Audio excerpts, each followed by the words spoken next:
Oi, pessoal do Cifra Club. Hoje eu tô aqui com Ariel Coelho, que é pesquisador, cantor e professor de técnica vocal, especialista em canto rock. Oi, Ariel. Olá, tudo bem, Natália? Tudo bem, pessoal do Cifra Club? Mais uma vez aqui com vocês. Seja bem-vindo. Obrigado, muito obrigado. O Ariel já participou de algumas videoaulas falando exatamente sobre canto rock, sobre drives, mas hoje eu queria que ele falasse um pouquinho pra gente sobre a sua história com a música também, né? Perfeito. Sobre como foi começar a cantar, como que você entrou nesse universo da técnica vocal, do canto rock. Sim. Pode falar.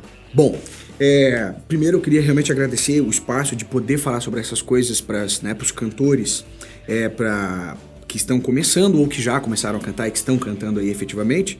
É sempre importante, eu acho, contar essas experiências dos professores já com um pouco mais de horas de voo, para a gente entender o próprio processo de formação, de desenvolvimento dessas pessoas e tudo mais. Bom, e eu fico feliz de ter sido convidado, né, e poder contar um pouco disso também.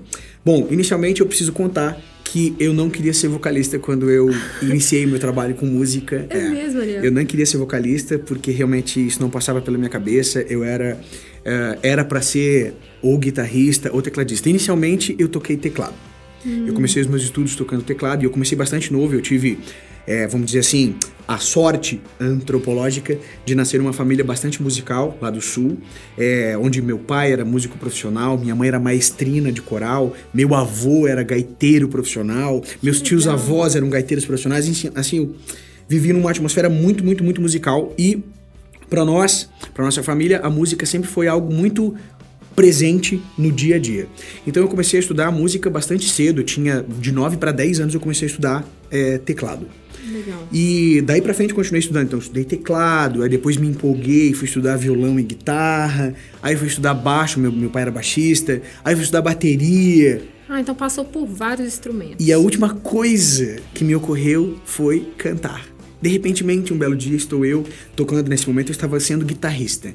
Estava tocando eu e meu irmão mais velho.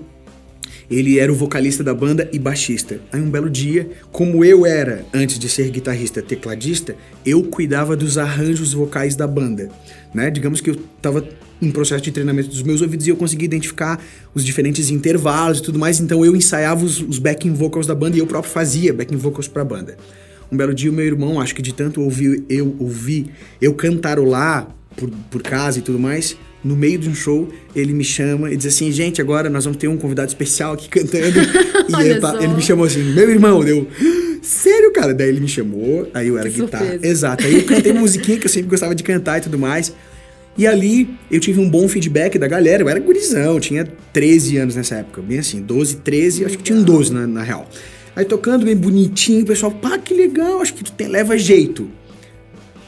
Aí eu comecei a acreditar nessa possibilidade.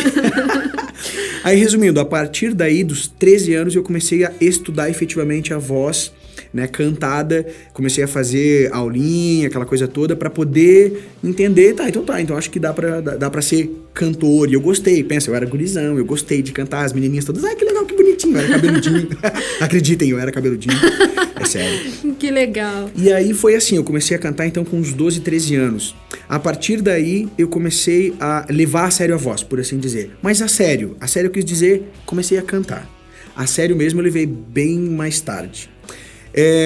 Eu preciso dizer, eu desisti de ser cantor nesse meio tempo muitas e muitas vezes. Por quê? Porque embora as pessoas dissessem que era legal eu cantando, e a gente tem que desconfiar, porque afinal de contas, né, era gurizinho, aquela coisa toda, e o pessoal, né, queria agradar. Eu várias vezes, na medida em que eu fui tomando consciência de que cantar era um negócio mais sério, cantar tem questões pra entender e controlar, eu começava a me frustrar muito, muito, muito com os meus resultados e de verdade, eu desisti de ser cantor umas 20 vezes, eu acho. É mesmo? Sim, antes de efetivamente estudar canto.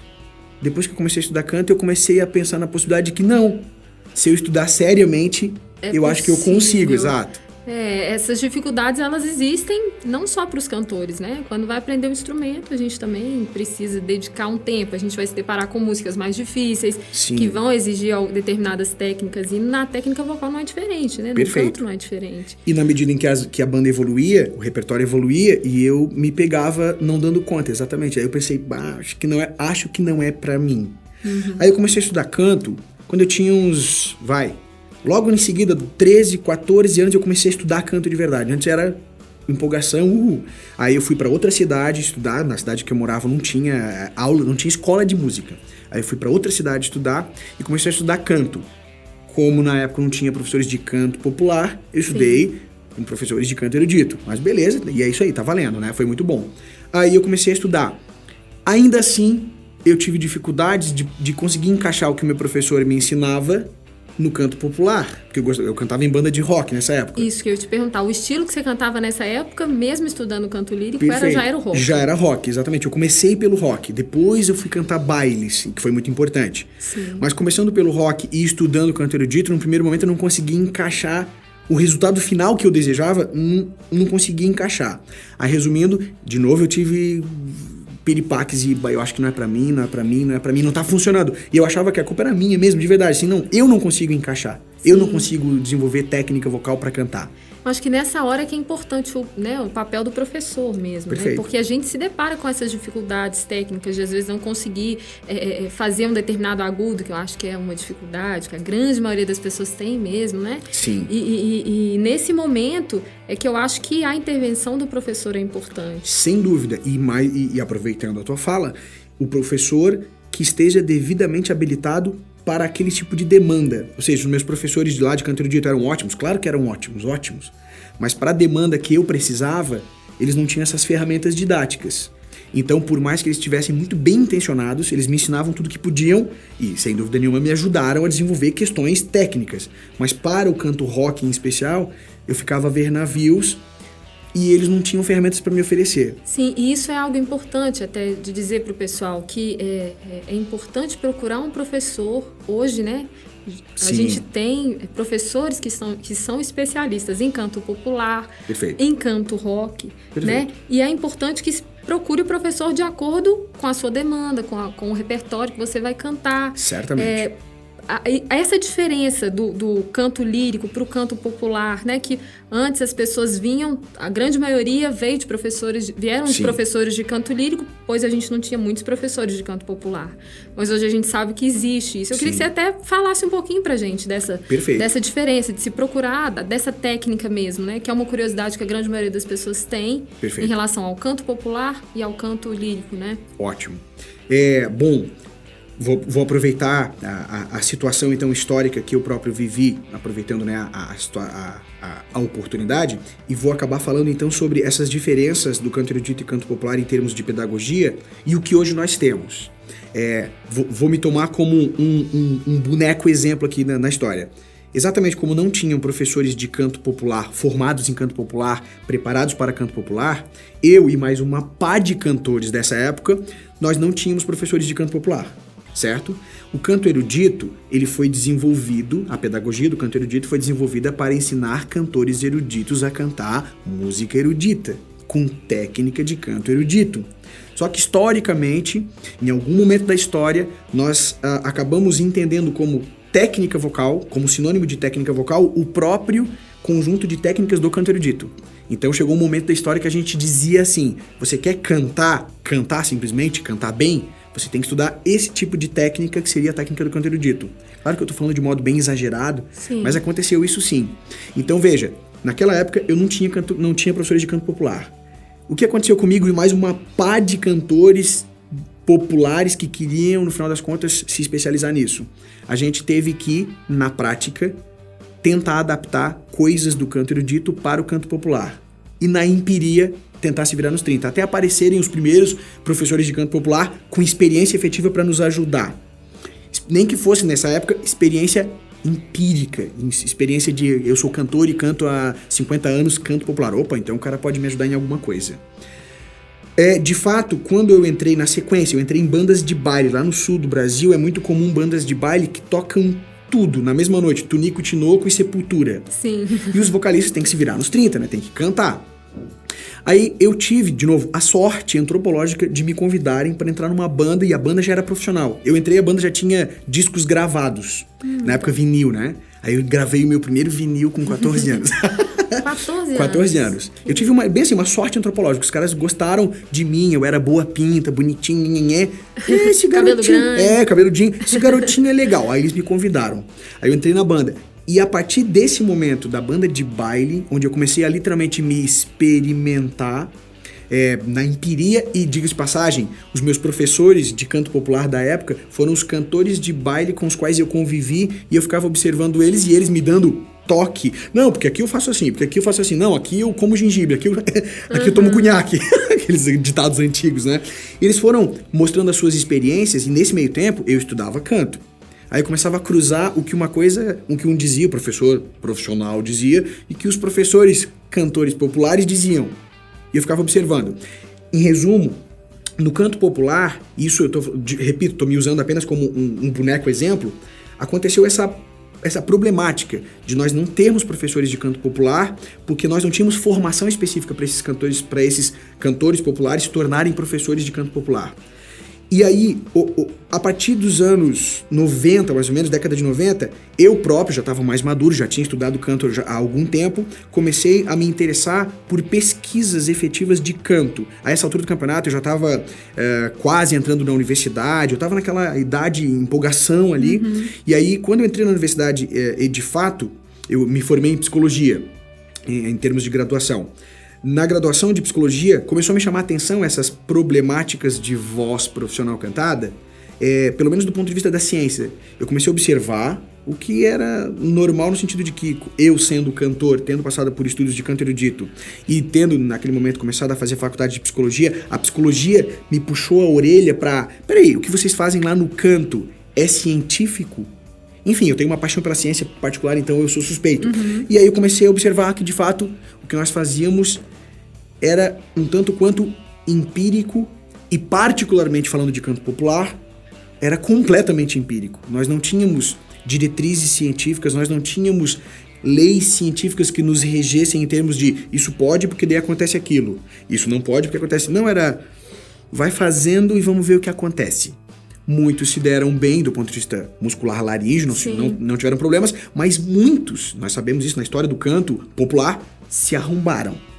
Então, para mim, pessoalmente, foi muito importante essa experiência de não ter tido professor de canto popular no primeiro momento, para poder, inclusive, me interessar por pesquisas efetivas de canto, desdobrando no canto popular. Ótimo. Inclusive, eu ia te perguntar sobre essas pesquisas, né? Porque você está, né, nos contando dessa história com a música como cantor e aonde entrou essa parte de começar a ser pesquisador, né? Ótimo. E aí que você está nos dizendo, foi essa necessidade técnica, né? Necessidade de entender técnica. um pouco mais por que daquela maneira funcionava, porque quando você cantava se ajustando de tal forma, você não se machucava, o som saía com uma boa qualidade, né? Ótimo. Então vamos, a partir de 96, 93 eu comecei a estudar a voz. 96 eu comecei a estudar seriamente a voz.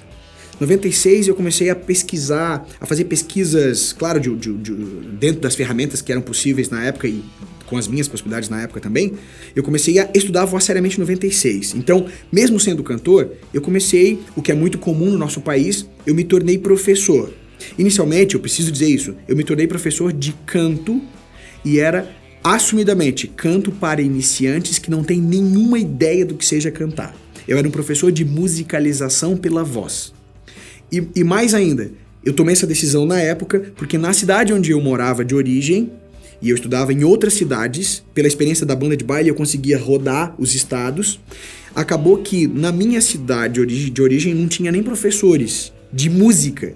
Aí eu acho que pela minha formação talvez social e antropológica, eu tive a vontade de, eu vou voltar lá pra minha cidade de origem e vou montar uma escolinha de canto pra moçada que não sabe nem ideia do que tá acontecendo em termos de aula de canto. Eu assumo, por exemplo, nem imaginava que existia aula de canto. Eu tô falando sério. Quando eu comecei a cantar, as primeiras experiências de canto, de repente um belo dia alguém chega pra mim e diz assim, Ariel, por que tu não estuda canto, cara? Tu leva jeito. Eu juro, eu olhei pra ele e falei assim, estudar canto? Como assim estudar canto? Ele, sério, cara, estudar canto. Eu falei, estudar canto como se estuda baixo? Meu irmão estudava baixo. Como se estuda instrumento? Ele, Eu, não, você tá viajando, cara, não se estuda a voz. A voz é uma coisa que cada um tem. Aí ele, não, cara, a voz ela é estudada. Daí eu, sério isso? Foi onde eu comecei a estudar voz com professor, efetivo, antes não tinha nada. Aí, voltando. Aí eu comecei a dar aulas. No processo de dar aulas, e na medida em que passou o tempo e eu comecei a estudar, fazer a faculdade, isso começou a me chamar a atenção pro fato de que o que eu ensinava também era o famoso passar de pai para filho. Eu ensinava coisas, por mais bem intencionado que eu estivesse, que eu não conseguia, nem eu, Ariel, na prática, na hora que eu cantava rock, por exemplo, eu não conseguia aplicar aquilo que eu estava dizendo que era para fazer, e eu não conseguia explicar por quê. Aí eu só concluía, bom, eu consigo fazer, mas eu não consigo explicar, e tá contra, inclusive, com o que eu ensino do ponto de vista dos cânones do canto, etc., que foi como eu aprendi. A partir daí, volta, a psicologia me puxou a orelha e eu, caraca, vou ter que estudar um pouco mais a sério a voz, pensando noutras direções. Foi onde eu comecei efetivamente a me juntar com instituições de pesquisa científica mais históricas, onde tinham já cientistas muito mais avançados, pessoal de fora do Brasil, que estava estudando musculatura laríngea, os seus movimentos e tudo mais, coisa que para nós, no primeiro momento aqui, não era muito claro, era só estudo teórico. Não, isso é estudo teórico, não é estudo prático, efetivo. A gente não sabe o que faz com tal músculo para produzir um drive, por exemplo. Aí, em função dessa demanda, eu acabei, apesar do cantor, eu acabei me direcionando muito energicamente para essa questão de pesquisas por trás do canto. Foi aí que eu acho que nasceu a minha paixão efetiva por pesquisa, por ciência em voz. Nesse meio tempo eu me formei em psicologia, cheguei a ser clínico, etc. Fui fazer minhas pós-graduações, mestrado, etc. Mas nesse meio tempo, paralelamente, eu comecei cada vez mais a trazer esse mundo da ciência que eu vivenciava na psicologia e nas disciplinas, né, afins para dentro do canto. Sim. Foi aí que nasceu a minha paixão, inclusive, pela própria interdisciplinaridade que a ciência traz consigo, e aí eu acabei trazendo isso para voz, né? Eu mesmo, mas várias pessoas. Eu me juntei a outras pessoas que faziam isso também. Daí que também nasceu a minha paixão e a minha preocupação com a história do canto popular. Porque o canto popular, como nós estávamos falando, não tinha professores para isso. E não tinha professores para isso, não era à toa. Por quê? Porque a instituição do canto erudito é muito forte e os professores de canto erudito são muito bem formados, obrigado, e tá tudo certo. Mas para nós cantores populares tinha uma lacuna efetiva. Várias coisas a serem descobertas. Perfeito, né? A serem verificadas, vários cânones a serem revisados para nós cantores populares. E foi aí que eu comecei a fazer minhas pesquisas e me juntar com outros pesquisadores e cá estamos. Que legal, que legal. Inclusive, Ariel, você participou no ano passado do simpósio, né? Sim. Na The Voice Foundation. Fala um pouco pra gente do que Perfeito. Você foi apresentar nesse simpósio, a importância dessa instituição, né?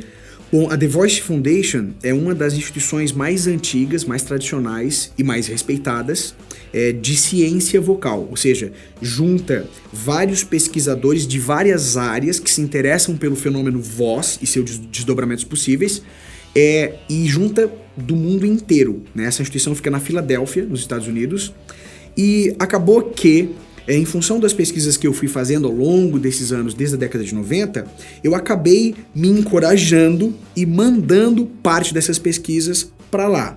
Um simpósio aberto, tu manda tuas pesquisas, né? Se tu acredita nas tuas realizações, manda pra lá, eles vão avaliar. Quem avalia? Esse é o que é legal da The Voice Foundation. Nós estamos falando de pessoas do mais alto calibre das ciências vocais mundiais. Johann Sandberg, Ingo Titze, Robert Sataloff, só gente de alto calibre. Então, o simples fato de tu ser aceito, convidado para vir a The Voice Foundation, ou, né, no meu caso, ir a The Voice Foundation, apresentar, entre aspas. Já é um ganho assim. Caraca, que legal. Foi isso que aconteceu. Eu mandei os meus trabalhos e, particularmente, eu mandei um trabalho específico falando sobre a neurociência e canto, de modo geral. Sim. Tá? Pelas minhas, vamos dizer, as minhas habilidades de psicólogo e trabalhando com neurociência. Aí eu apresentei um trabalho, mandei pra lá, eles me aceitaram e me convidaram a ir pra lá exatamente apresentar para essa banca, né? E, claro, outras pessoas que estivessem lá, para eu apresentar e poder argumentar e cá entre nós fazer essa troca de conhecimentos com eles, sempre, claro, o pessoal mais da ponta, olhando para os jovens pesquisadores, essa gurizada, né, tá trazendo umas coisas interessantes. Legal. Então foi muito bacana, foi muito legal, como se diz, os resultados pós The Voice Foundation foram muito interessantes. Aí eu me tornei membro da The Voice Foundation, membro colaborador, né? Então a gente é colaborador, manda pesquisa, recebe pesquisa, fica movimentando o mundo da voz aqui no Brasil, até onde eu posso fazer, certo? Então foram... É um ocorrido muito importante para a ciência vocal brasileira. E cá entre nós, na época que eu fui, que foi ano passado, ano passado, foi interessante também porque eu fui o único professor de canto não fonoaudiólogo, certo? Aí para The Voice Foundation aqui do Brasil. Legal. Fora isso, nós temos participantes da The Voice Foundation do Brasil que são fonoaudiólogos. Sim. Por exemplo, a doutora Amara Belal, doutora Silvia Pinho, que são fonoaudiólogas de ponta e trabalham com voz. Não só voz cantada, né, mas voz. Então, foi um feito legal para a ciência vocal brasileira, pedagogia, falando agora. Sim. O fato de eles terem aceito o meu trabalho, porque de alguma maneira nós estamos participando da The Voice Foundation. Nós, Brasil, Pedagogia. E isso é uma contribuição muito grande, né, para a pedagogia, né, para a técnica vocal, para os professores que estão dando aula hoje, procuram se atualizar, porque a gente tem acesso a novas informações, a essas novas pesquisas, e também para os estudantes. Com toda certeza. Porque hoje nós sabemos que a técnica vocal, ela, com todas essas pesquisas e descobertas e tal, ela vem sofrendo modificações e com isso nós, estudantes e professores, só temos a ganhar, né? Perfeitamente, é isso mesmo. A gente consegue melhorar a nossa performance, saber exatamente o que a gente está fazendo quando está cantando. Aí entra a história dos drives, que antes eram, né, considerados prejudiciais e hoje já se sabe que existe uma maneira correta de fazer. Perfeito. Então essas pesquisas, elas só acrescentam. Só acrescentam, como tu falou, Natália, e falaste muito bem, acrescenta não só a pedagogia de modo geral brasileira, ou seja, os professores estão melhorando a sua intervenção, os cantores estão tendo mais acesso, os estudantes, mais acesso a informações, e no cerne da questão está sendo revisado, sim, dia após dia, embora nós tenhamos hoje já um corpo teórico-metodológico bem avançado em termos de canto popular, e que, sem dúvida nenhuma, claro que eu sou suspeito, tu és suspeita, o trabalho está sendo cada vez mais assertivo nas intervenções frente às demandas que os cantores trazem para os professores. E pensando no canto popular, o canto popular hoje em dia, ele está efetivado em termos de pedagogia. Sim, nós temos pedagogia vocal para canto popular. É verdade que ainda tem uma discussão a ser feita, e está sendo feita e vai continuar sendo feita, sobre métodos, quais os melhores métodos. Sim, e que bom que isso aconteça. Agora, o que está por baixo disso tudo, que tem que ser a base, é uma defesa, as pesquisas de fisiologia vocal associadas aos acontecimentos vocais antropológicos, aquele velha história que a gente tem discutido por aí, junto ao fisiológico da voz humana. Nós não podemos dispensar, ignorar a voz na sua ocorrência antropológica, no mundo real, a pessoa gritando, a pessoa berrando, as pessoas cantando sem conhecimento de fisiologia, mas estão executando coisas. E a ciência moderna, pensando em fisiologia, ela está atenta a isso agora. Antes a gente ignorava a ponto de dizer: o que tu estás fazendo não está aqui nos cânones de fisiologia, então está errado. Exemplo dos drives. Hoje a ciência está mais madura, mais interessada em fenômenos diferentes, como, por exemplo, os drives, que antes não participavam desse tipo de estudo. E hoje nós sabemos, sim, que existem N possibilidades com a voz do ponto de vista fisiológico, incluindo os chamados drives vocais. E a ciência, a pedagogia vocal, a pedagogia vocal para canto popular agradece, mais ainda os cantores de rock, porque a gente pode fazer drive agora. Yeah. Isso mesmo. Não, muito legal, Ariel. E eu queria que você aproveitasse agora para a gente fechar e desse algumas dicas para as pessoas que querem começar a cantar, que, igual você nos disse, eu já desisti algumas vezes porque me deparei com algumas dificuldades, mas que às vezes tem dificuldade. Que dica você dá para essas pessoas? Perfeito. Que querem começar ou já cantam e estão querendo melhorar? Eu diria para vocês, a Natália me conhece já de tempos, eu não gosto da palavra dica, mas sim, estamos entre iguais, ok? Então eu não vou tentar dar dicas, eu vou dar algumas, eu vou sugerir algumas coisas que eu penso serem fundamentais para a formação de um cantor. Claro, inevitavelmente, se você quer ser cantor, você tem que estudar a arte e a ciência do canto. Não tem pra onde correr. Não, mas eu quero... É uma decisão pessoal. Você pode não estudar e vamos ver o que vai acontecer. Ou você pode estudar garantindo resultados, certo? Procurando professores habilitados, etc. Então, estude seriamente.